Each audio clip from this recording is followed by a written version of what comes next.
Hi, this is just a quick response to a question from within the course shell BlazeU for an edTPA student. So I just wanted to let you know that you would need to reopen your project file in order to save out as a WMV format.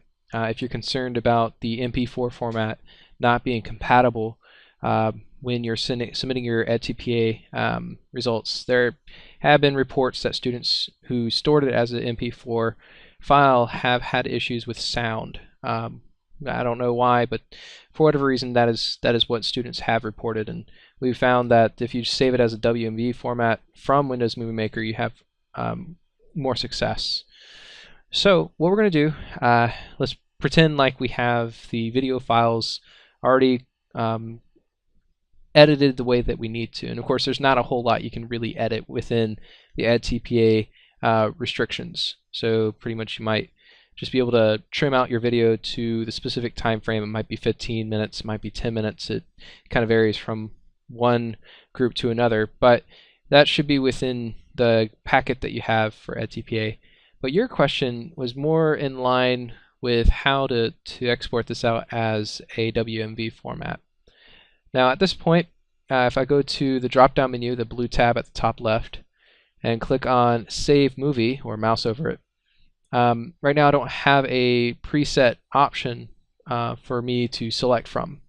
So that's probably the first thing that you'll need to do, and you can watch this again if you want from a different video, but doing so, I'll just create a setting. I'll call this edTPA 640 by 480. 1000 bit rate, and those are pretty much your settings. The width is 640, the height is 480, the bit rate 1000. Don't worry so much about frame rate and audio format. 29.97 is pretty much the same as 30, very close at least, frames per second, so good enough. Click Save at this point, and all you're doing is just let it save where it's going to save. This is not your video. This is a setting to choose to export your video as. So click Save, and that's just going to automatically choose the right location for you. You wouldn't want to deviate from that. We'll go to, yet again, the blue tab at the top left. The drop-down menu will appear, and we'll choose Save Movie. And you should see either recent settings, or you might be able to navigate to the very bottom for a custom setting that you have just created to export your video out as. So all we've done is essentially created a setup of what our bit rate is, what our frame width and height should export out as. That's really all we've done. We haven't selectively decided as to what the video format should be, and that's in the section that you see here, Save As Type.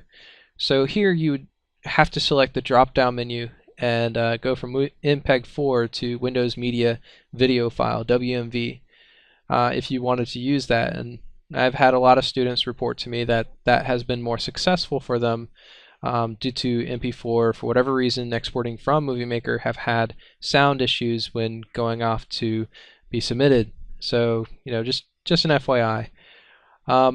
Also, feel free to name your file name whatever you want, but you might have specifications that come with your edTPA packet. One thing I've seen students do is maybe specify what lesson they're teaching, so this might be lesson 1, section A, whatever it might be that you're utilizing. This is just for you to know which of the videos that you are going to submit, because you're going to submit maybe more than one video, maybe one being 15 minutes, the other one being a 5-minute video to go to your 20-minute cap. Not sure, but that's something that is different from one area to the next. Also, make sure you save it to a location that you can easily find and that's secure. If you're on a lab machine here on campus, then be sure that you're using thaw space or using your jump drive that has maybe 8 GB of free space. Something that you can easily find and access again in the future. I'm going to save this to the desktop because I'm on my office machine and it should be okay there. You're welcome to do that on your home computer if you want. So I'll go ahead and click Save now that I know that this is a WMV file. And of course, it's going to be really quick for me because I just have a picture in here that's set to last for 7 seconds. But for you, you might have something that would be a little bit longer of an experience. So I'm going to close this out. And I'm also going to save this out as a project file, just so you know the difference. That you're not submitting the project file, instead you're submitting the WMV, the actual video file. So save project, and I'm going to save that on the desktop as well, and I'll call that as my movie. I don't want to get confused. So click save, close, and you'll see on my desktop I have both the lesson 1 section A and also my movie. You can definitely see a difference in the thumbnail icons. The project file, which essentially stores a link to the individual video assets that you might be working on, will have this type of icon where it kind of looks like a reel with a sunflower. That's the general Windows Movie Maker logo. Above it, right now this is VLC, that's that cone. That's the type of video player that this will be able to be recognized to play out on. I can right click on the video itself, and then I'll have a menu of options that appear. I'm going to go to Properties, and then within the Properties menu it should tell me type of file, WMV. So I see that this is a WMV Windows Media video file. Also, I can see how large this is. Very small, it's 283 kilobytes in size. So those are some of the things that you'll need to consider when you're submitting your work. Obviously, I think it's about 500 megabytes in size. That's the cap. You really can't submit anything larger than that.